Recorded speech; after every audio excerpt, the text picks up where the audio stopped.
I am pleased to have Billy Corgan on this show after a number of years of trying to get him here. Welcome to the broadcast. Thank you, Charlie. You know we've been trying to do this. What an introduction.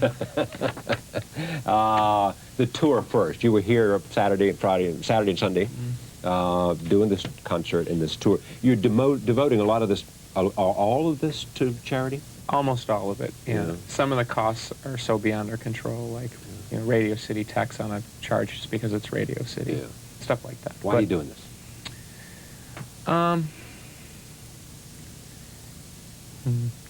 There's just such a general state of negativity right now, and we're just kind of basically tired of it.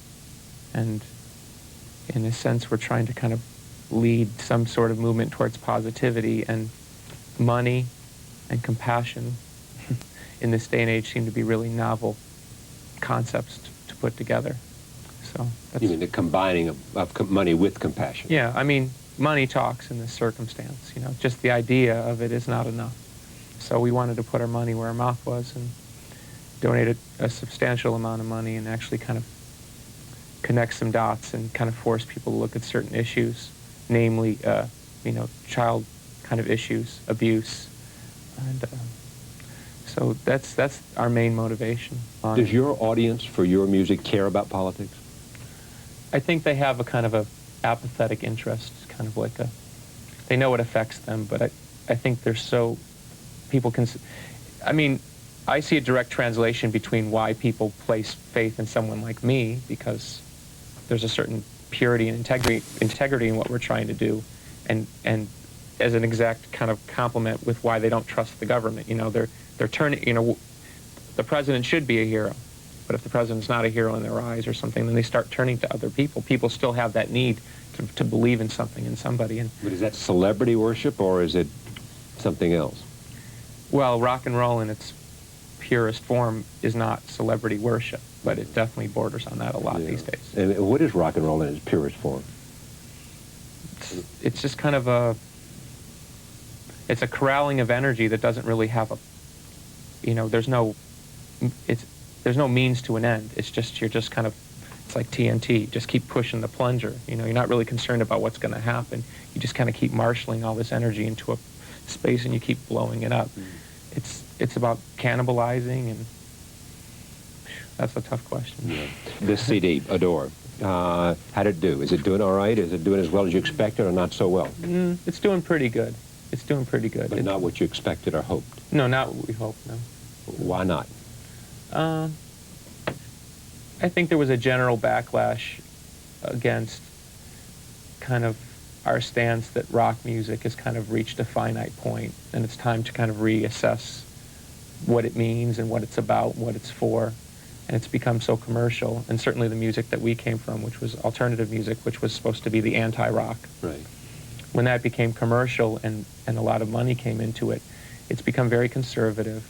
And so, we consider ourselves one of the leading bands, so it's time for us to push the plunger and blow it all up again. I think there's been kind of a knee-jerk reaction, not only because we're attempting to change, but because people are sad that the era has come to a conclusion. So I think we're kind of being punished for that. Define the era that's come to a conclusion? Well, there was I would say it started around 1988 and probably went to about 1995 of rock alternative bands. They kind of redefined rock and roll when people thought there was nothing left to define in rock and roll. They took something that was supposedly dead. And what bands are you including in that? Nirvana, Pearl Jam, Soundgarden, Alice in Chains, and many other worthy bands. Are they all at the same place now? I mean, have they all sort of come to the conclusion that this is coming to an end in terms of that vogue? I can't speak, but, in the case of Nirvana, Kurt Cobain killed himself. Right. Pearl Jam made a conscious decision not to play the game of music, so they didn't make videos. They didn't tour much. Alice in Chains is not really a functioning band right now. Soundgarden has broken up. So the leading lights of that movement, it's kind of come to and even if those bands were still going, there's still a lot of copycat bands and things, so it kind of diffuses the initial energy and purity of what was going on. Did you know Cobain well? No, not very well. Know him at all? A little bit. He was a very difficult person to get to know. Because he was quiet, because he was withdrawn, because he was on drugs, because what? No, he was just a very intense person. he was a very intense person. And in my particular case, I mean, we were basically rivals. So when you're in your mid-20s and you're rivals, you don't necessarily sit down and have a chat over a Coke, you know. Well, but you know, somehow you see each other at some certain places, I would think, at an award ceremony, Oh, yeah. things like that. You might. Yeah. No, I found him at times to be, you know, a total brat, and other times I found him to be really engaging. But, you know, he like me, was a Pisces, and with Pisces, you never know what you're going to get. You believe in the? Oh yeah, very much. You do? Oh yeah, very much. I believe in all the signs of what, you know, Yeah, and divination. So the fact that you're a Pisces defines what about you? Oh, do you really want to know? Yeah, I do. I mean, your purpose here is to understand you in a way that we haven't understood before, and give you a chance to talk about things that you don't normally do. I mean, you know, this. If I was hosting in concert, you'd be performing. What was the question again? Pisces. Well, Pisces, yeah. What does that tell? I mean, if you believe in it so much, what does it tell me about you? Pisces is probably the ultimate in duality. You know, the ancients. Yeah. Well, it's like you have two fish swimming in opposite directions. Yeah. So for every. Right. Because people can say, you know, you're such a nice person, and the next person says you're the worst, most horrible person I've ever met. And there's truth in both of it. Yeah. And you don't really have a conflict with it because you are both. Yeah, those and you things. recognize both. Yeah, absolutely. Yeah. What else about Pisces? Very moody. Tend to be pretty lazy. Why do you think you made it? Huh? Well, you know, I was just listening to Coach Holtz. Interesting guy. I was ready to play football after Yeah. listening to him. There's the will to do He something. was right. I mean, what he's talking about is right, actually. We're talking about Lou Holtz, who was on here taping a segment. I mean, there is, as it sounds a little bit like you've all heard it before and what people say to motivate you, but there's a truth to it. I mean, and it's a truth about you, and it's a truth about anybody who's achieved the level of distinction you have. I mean, self-determination is a big, big part of it, but you can't do something that you can't do. Right. No matter how much people are. Yeah. So you had to have talent before if I wanted to be, a 100-meter runner, right. or a brain surgeon, well, maybe brain surgeon. Yeah, I was going to say, maybe you could do that, but a 100-meter runner, but right. you don't have the I couldn't have done it. I couldn't have done it. No matter how many days I practiced, no matter how hard I would have tried. For whatever reason, I found the thing that I think I'm probably best at. And what is that? I think I have strange talents in that I think I'm a pretty good songwriter, but I also have the ability to kind of distance from myself and look at other perspectives that I don't think a lot of artists can do for themselves. And I think I've been able to kind of roam around in musical territory where most people would be uncomfortable. And I think the other element that's why people connect with me is I'm really not afraid. I'm not afraid of being called whatever you want to call me, because kind of potent emotional territory is really the last island in rock and roll that's really unexplored. Potent emotional territory. I think John Lennon kind of hit, when he was a solo artist, he hit, peaks of kind of confessional, deep material, but no one ever really picked up that mantle. And I know why people don't, because you're opening yourself up to total. When you're opening yourself up like he opened himself up, you open yourself up to every sling and arrow because they're slinging them at you. Are you prepared to go there? I already have. You think you are? Oh yeah, I already have. I mean, not that you have hours, but you could read plenty of good stuff and plenty of bad stuff, but there's an emotional connection that I've managed to have, and it's a part of who I am to kind of let all this emotion go and kind of transmute it into something that people understand. And I think that's very, very powerful. What most about your childhood shaped you think? Isolation. I felt very, very isolated. And my whole adulthood has been about not being isolated. Not being surrounded by people? I don't have a posse or anything, but I think I definitely have opened my arms to everyone because I'm just kind of looking for that kind of connection. Was it loneliness or was it isolation, or are they the same?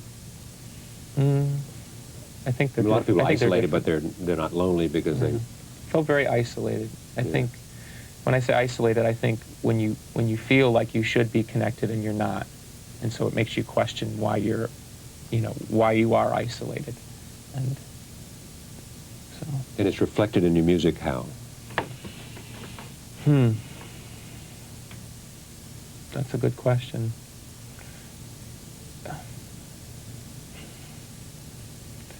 What's of all the... I think I have a certain populist kind of attitude. I don't really mind reaching out to people. It's you know, in the world I've come from, alternative music, being a populist is very taboo. Right. Why is that? Because it's just not cool. It's just not cool.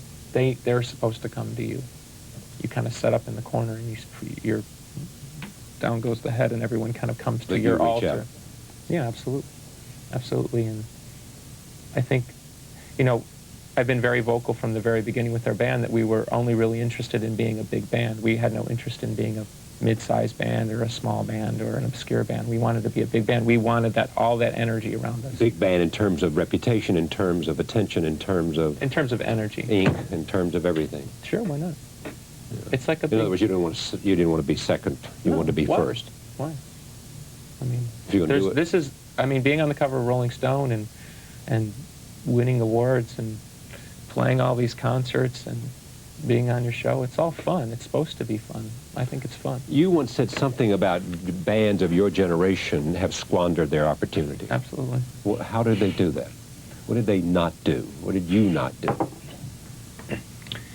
Well, I use the analogy of being given the keys to the car.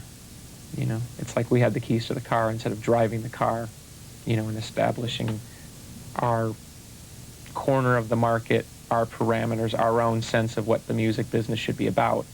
We kind of said, oh, we don't want them, and we kind of dropped the keys, and somebody else came along and picked them up. And now bands like us are suffering in an environment which is more suited to a band that's willing to do whatever to get wherever. The integrity part of the business is, I liken it very much to a moment in the late 60s where you had these, you know, these great, powerful artists, and then, you know, the great artists overdosed or freaked out or bands broke up, you know, and so ultimately we ebb away into disco, and I think that's what's happened. If the best bands of the generation don't command the attention and redefine the parameters of the business around them, then somebody else is going to do it. And I wish we wouldn't have to trust other people to do it, but that's what's happened. But so do you? I mean, is there a kind of lament here that you're being passed by, and that you missed your opportunity? No, not at all. Not at all. It's not. Why is it not that? If you're saying, I mean, you know, you think you screwed up your opportunity for long-term significance. No, I don't think it's that. I just think that in music, there's very few opportunities, if you look at it historically, that people actually can change the business. And I believe we had an opportunity to actually change the business and redefine the parameters of what music could be. And you didn't. And we didn't. As a unit, we didn't. As a group. Yeah, I mean, ultimately... The impact of the bands together as a composite. Right. I mean, the Beatles and the Rolling Stones redefined what... I mean, before the Beatles, bands didn't write their own songs. Yeah. You know, we had a similar kind of opportunity to redefine what the music business could be about. Just like, you know, baseball players with free agency. We had a chance to control, have more say, more impetus and interest in what actually goes on within the music business so that future bands couldn't be exploited the same ways that we were exploited. You know, really get into the hardcore aspect of what really goes on in the music business. But in order to do that, you have to be in a commanding position. And we had 2 or 3 years there, and we just didn't take it. I don't want to get too far along. Roll first tape, and we'll take a look at the Smashing Pumpkins in a music video. Someone listening to this for the first time who may have been watching my show for a long time and not be familiar with you, they would notice the quality of your voice. Where does that come from, and the nature of your voice? I don't know. Yeah. I don't know. Is it created, or no. it's just that's your natural voice? Yeah, that's my father's your singing voice. My father's voice is actually higher than mine. My father was a singer too, and it's just I have no. I mean, you can hear sitting here talking to me. I have almost no bass in my voice. I mean, why? None. Huh? It's this freak of nature thing. It's just a freak of nature thing. So you know, does it bother you? Joel Schumacher, the director of the right. Batman, he told me, you know, anatomy is destiny. So in that sense, that my anatomy is my destiny. So did Destiny become a singer? No, but I'm saying that's kind of that way. Well, when I was 18 years old and I started singing, I tried to sing like all my idols, and I failed miserably. Yes. So you're left with only one choice. in my case. But in the end, that's what creativity is about, is finding your uniqueness, isn't it? Yeah. Or accepting your limitations. Your limitations, however you want to define it. Right. Yeah.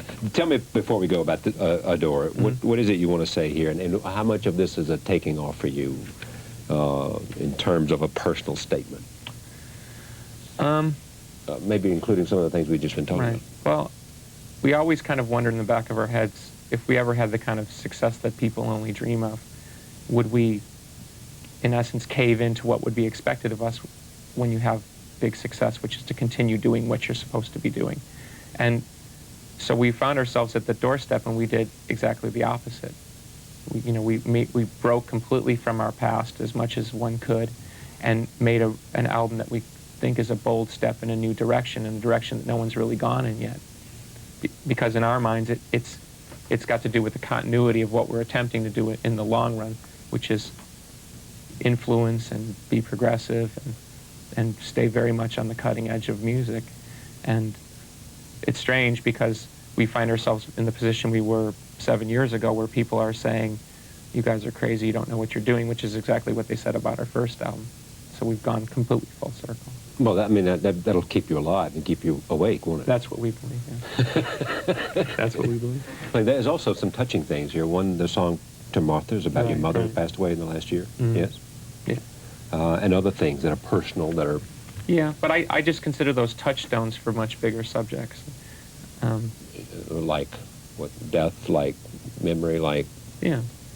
I think, like, people have tried to put this album in the context of my mother passing away, our former drummer leaving the band, me getting a divorce. But to me, you can look at loss and talk about, the cup being half empty, or you can look at loss and see somebody who's decided they want to live and take the memories that they have and empower them to move on.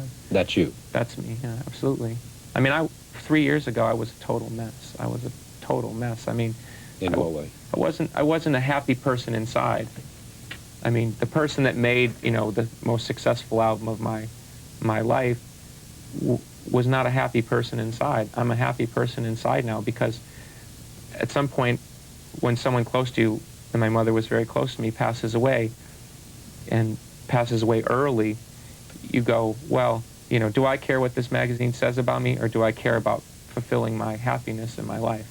And I think I looked at those things and tried to learn the lessons, because to me that's the greatest respect I can pay for my mother, is to take her courage in dying and the fact that she lived her life the way that she wanted, and use that as strength and energy to do what I want to do in my life, and not get caught up in the cycle of you've got to keep feeding some machine that you can't even see because it's behind some kind of Wizard of Oz curtain.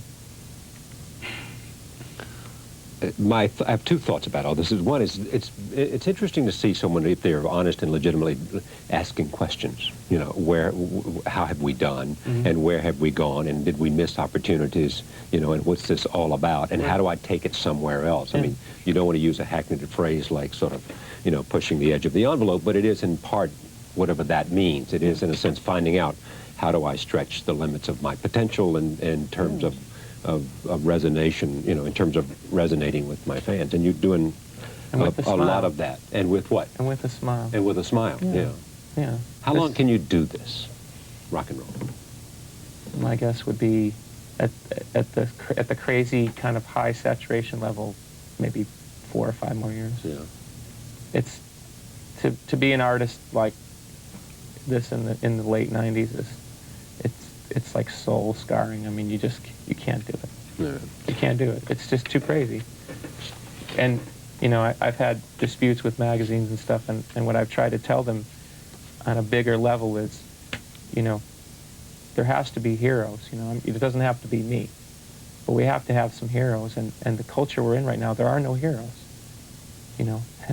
Mythology will tell you we have to have heroes and we have to have some villains. But if we only have villains, we're missing a lot of heroes, right? And there are heroes out there. I meet them all the time. Well said. Thank you, Billy. Thanks, Chuck. Billy Corgan, songwriter, lead singer, Smashing Pumpkins album, Adore. Back in a moment. Stay with us.